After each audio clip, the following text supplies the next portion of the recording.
Très chers amis francophones, amateurs de thé, bonjour.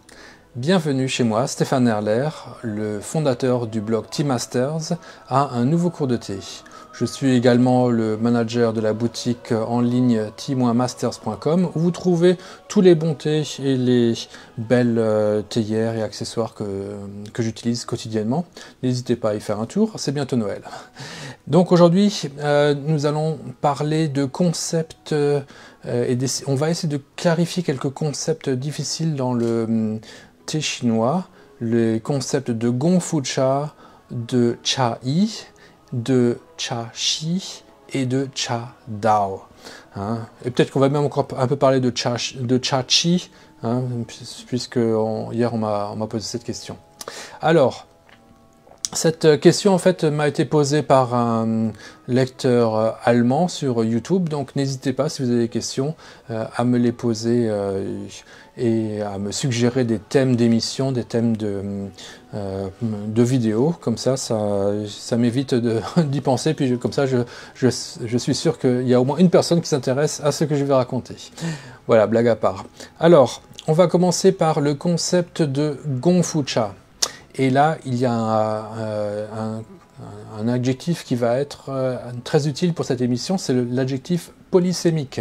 Polysémique, ça veut dire que le même mot peut avoir plusieurs définitions. Et c'est déjà le cas avec ce premier mot, Gong Fu Cha. La définition première de ce mot, ça réfère en fait à une préparation de thé du début de la dynastie Qing, donc il y a environ 300 ans. Et cette préparation, elle est vraiment originaire d'un endroit très précis en Chine du Sud. C'est la région de Chaoshan, Chaozhou, hein, pas très loin de la région de Guangzhou. On est pas tout près, on est en bordure du Fujian, et c'est là, dans le Fujian, qu'on produit les feuilles de oolong torréfiées à ouïe, on les appelle Yancha, et ce Gong Fu Cha, en fait, il ne concerne que le Yancha. Les oolongs de ouïe, des oolongs très torréfiés. Il ne concerne aucune autre sorte de thé, et la préparation, elle est bien spéciale, elle est très spécifique. Il s'agit d'utiliser une petite théière rouge, de préférence de Juni, 3 coupes, et d'être donc 3 convives. Si on est 5, on demande à deux autres, on demande à une personne en plus de se joindre à elle, comme ça on peut faire 2 groupes. Et donc c'est toujours seulement 3 coupes. La préparation se fait toujours avec un nilou chauffé avec du charbon de bois. On n'utilise pas tellement de tetsubin, on va plutôt utiliser ce genre de petites bouilloires en terre cuite.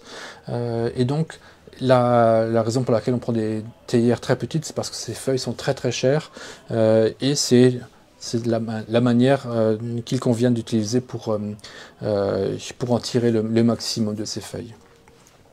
Ça, c'est disons, la définition originale de Gong Fu. Par après, c'est devenu une manière de préparer qui s'applique à tous les thés, qui veut dire on fait du thé avec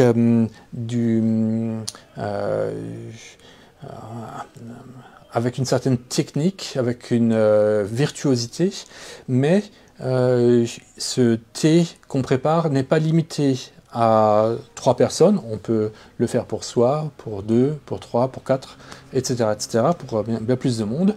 Et également, on peut le faire avec du thé vert, on peut le faire avec du oolong, du thé rouge, du pu'er, beaucoup.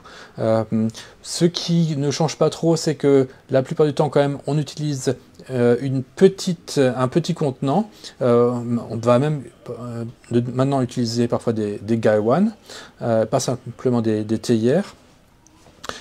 Et puis maintenant, dans le monde moderne, on n'utilise plus forcément un îlot, on peut utiliser une plaque électrique pour chauffer son eau, ou bien du gaz. Mais l'important, c'est qu'on fasse attention à la préparation, et qu'on essaie de sortir le meilleur de ces feuilles. Jusqu'à un point, c'est tout. Ensuite, le concept de cha-i. I vient de ishu, qui veut dire art. Donc là, c'est l'art du thé. Et cet art du thé, ce concept a été inventé dans les années 80 en Taïwan, dans ce pays qui devient prospère soudainement grâce à son industrie et à son décolle économique, le petit dragon de l'Asie. Les gens ont de l'argent et un peu de temps et plein de maisons de thé s'ouvrent dans Taipei et dans tout le pays. Et tout le monde a envie de faire du thé, mais il y a des maîtres de thé qui, un petit peu sous l'influence japonaise, se disent on ne veut pas que le thé soit simplement une boisson, on a envie de lui apporter une touche artistique, esthétique. Il faut que la présentation soit jolie. Et donc on commence à utiliser des chabu et les gens doivent s'habiller joliment également pour préparer leur thé. On met vraiment beaucoup l'accent sur le côté esthétique du thé. Mais le thé lui-même, finalement, on commence un petit peu à l'oublier, à le mettre de côté. Ou bien parce que c'est toujours le même oolong qu'on prépare, ou bien parce que c'est toujours le même oolong de haute montagne, le même oolong de Dongding. Certaines personnes vont commencer à boire du pu'er, mais les personnes qui font le cha-i, souvent de la jante féminine, d'ailleurs, vont être vraiment très intéressés par le côté beau. En chinois on dit mémé, c'est et esthétique de la chose, et un peu moins intéressé par le côté du thé. Effectivement, le monde de l'art est tellement vaste, et le monde du thé également, parfois on est obligé de se spécialiser dans l'un ou dans l'autre.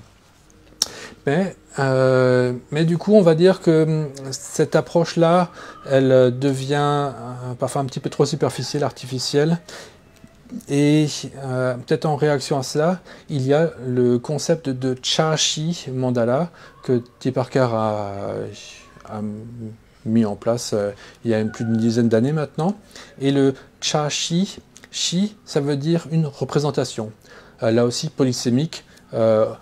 Shi, vraiment, il a encore le plus de sens différent, puisqu'au départ, c'est une représentation de théâtre.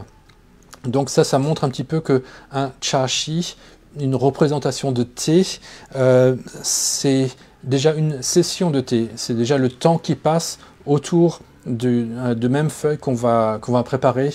Première infusion, deuxième infusion, troisième infusion. Mais en fait, ça essaie un petit peu de combiner le gongfu et le cha-i. C'est-à-dire le concept de cha-shi pour T. Parker, ça va être de créer une harmonie totale entre le thé qu'on prépare et un concept artistique auquel on veut le rattacher. Par exemple, pour aujourd'hui, nous sommes le 1er de l'Avent, on va bientôt fêter Noël dans 4 semaines et quelques jours. Donc j'utilise ces fleurs de Noël sur mon chabu, qui sont très rouges. Il y en a d'autres qui sont un petit peu plus vertes, d'autres couleurs d'or.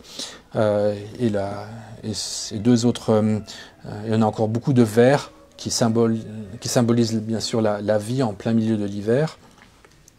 Et le thé que j'utilise, en fait, ça va être un concubine oolong,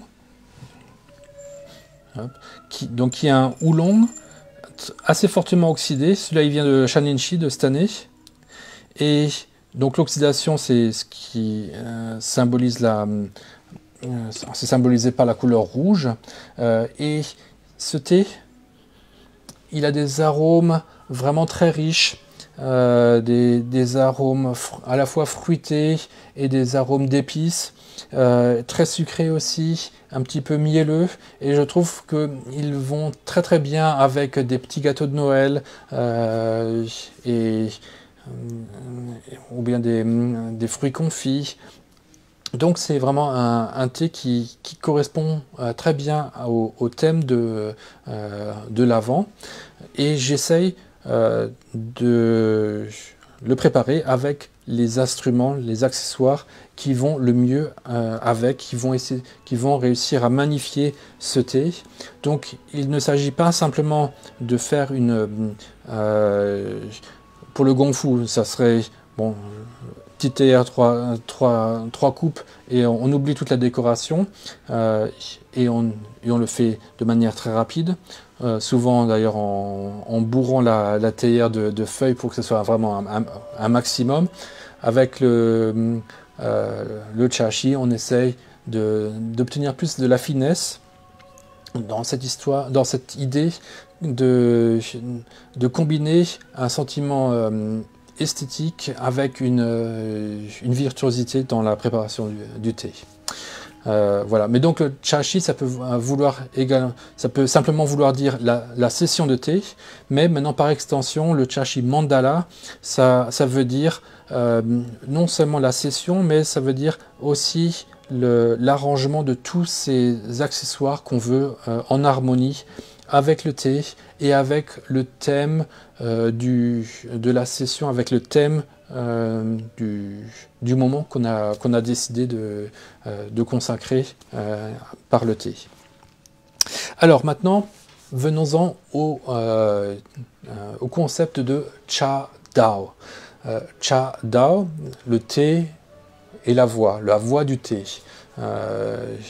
Le Cha Dao en fait se réfère à la tradition japonaise de préparation du matcha. Cette tradition, elle est vraiment très ancienne. Elle remonte encore plus loin que Rikyū. Senno Rikyū qui a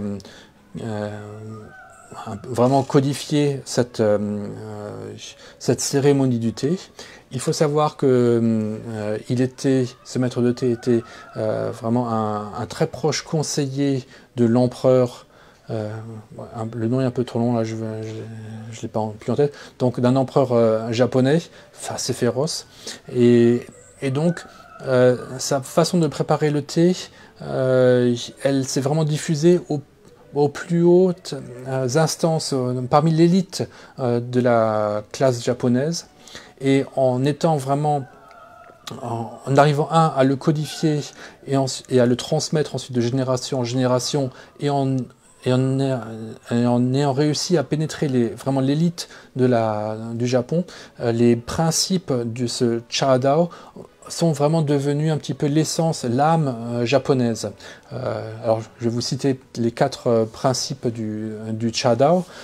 Ceci n'est pas un cours sur le Cha Dao, on pourrait en faire un, mais rapidement. On a le Wa, qui est l'harmonie de tout, avec tout. Et là, on peut voir, c'est un petit peu un concept similaire avec le Chashi. On essaie vraiment d'harmoniser le thé avec ses accessoires et les accessoires également avec les objets de décoration. Ensuite, il y a le Kei, qui est la révérence, le respect pour tout, notamment pour les traditions, notamment pour les personnes qui ont préparé le thé, les accessoires, l'autorité. Donc ça c'est également un principe qu'on peut retrouver dans le chashi, si l'on veut, vu que il y a l'idée d'apprendre de ses anciens, d'apprendre de Lu, d'apprendre de Song Huizong, comment on fait le thé, et donc il y a également cette idée de piété filiale comme depuis Confucius dans la tradition chinoise. Il y a également le concept de sei, d'ordre, de pureté. C'est pour ça qu'on veut avoir des accessoires, des coupes très très propres, et qu'il y a également qu'on va préchauffer la théière. Ça également aide à purifier nos instruments avant de les utiliser. Il y a également le jaku, qui est la notion de calme, de sérénité, et ça c'est même rien que d'un point de vue utilitaire, nécessaire pour le thé parce que les arômes sont tellement légers, évanescents, subtils dans le thé par rapport au vin ou à un coca, qu'on est obligé d'être très concentré pour déguster le thé, sinon on passe à côté de la plupart des arômes. Voilà, donc là c'est en fait on voit qu'il y a beaucoup de similarités entre les principes qu'on peut trouver dans le Cha Dao et dans ma pratique du thé, le Gong Fu Cha, ou bien le Cha Shi, ou bien le Chai. Donc c'est pour ça que ces concepts sont un petit peu proches et on les emploie un petit peu à tort et à travers. Et avec cette classe, je voulais un petit peu essayer de clarifier les choses. Bien sûr, ils sont tellement polysémiques que certains d'entre vous auront encore d'autres définitions de certains de ces thèmes. Mais en tout cas, ça c'est la position que j'essaie de vous passer pour un peu mieux comprendre ces termes. Alors, avant que la vidéo ne se finisse, mettez-moi un petit like sous votre vidéo YouTube si vous me voyez. Et puis, si vous êtes maintenant sur Facebook, restez-y parce que je vais bientôt répondre à vos questions.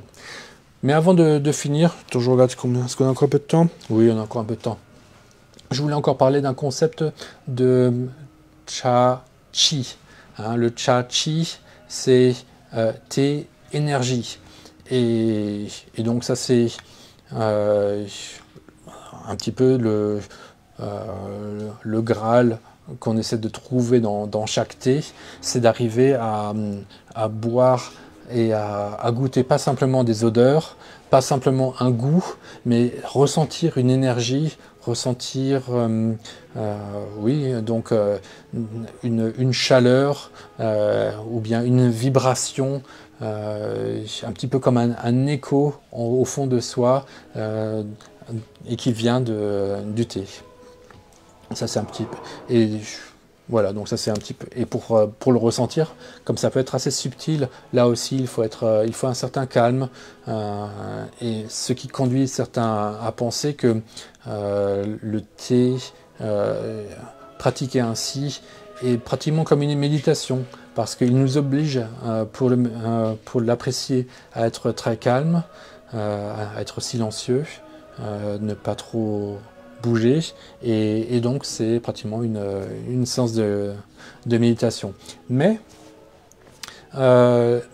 donc en fait la question que j'ai oublié de répondre, c'est: y a-t-il un Cha Dao chinois?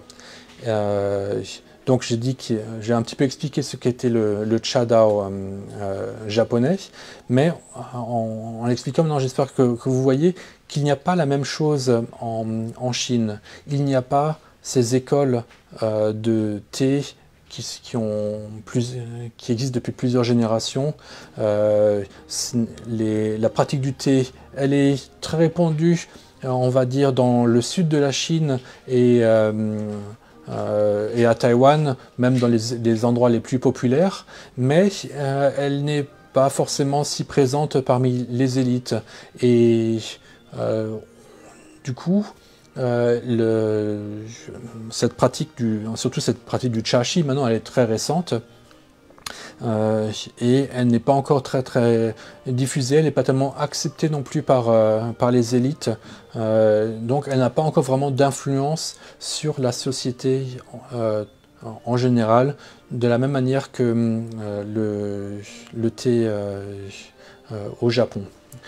Et parce que c'est quoi une voix, la voix du thé, c'est quand on est en forêt ou bien dans la campagne, en fait c'est le fait que un groupe de personnes est passé devant nous au même endroit et ont commencé un petit peu à creuser leur sillon. L'herbe s'est aplatie et plus de monde marche sur le même chemin, moins il y a de mauvaises herbes sur ce chemin, plus il va grandir, il va s'agrandir, s'élargir, et plus facile cela va être pour nous de marcher sur le même chemin.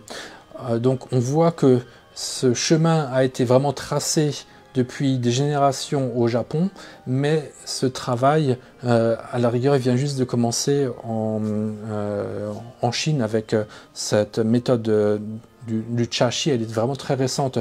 Comme dit le Gongfu Cha, au départ, n'avait rien du tout d'esthétique. C'était simplement une méthode parmi tant d'autres pour préparer un seul thé. Ensuite, ça s'est un petit peu élargi à toutes les sortes de thé. Ensuite, on a rajouté donc, le chai, un côté lard.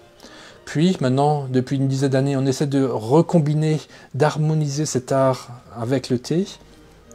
Mais cette pratique-là, elle est encore hyper minoritaire. Elle est pratiquée par des gens des deux côtés du détroit de Formose, mais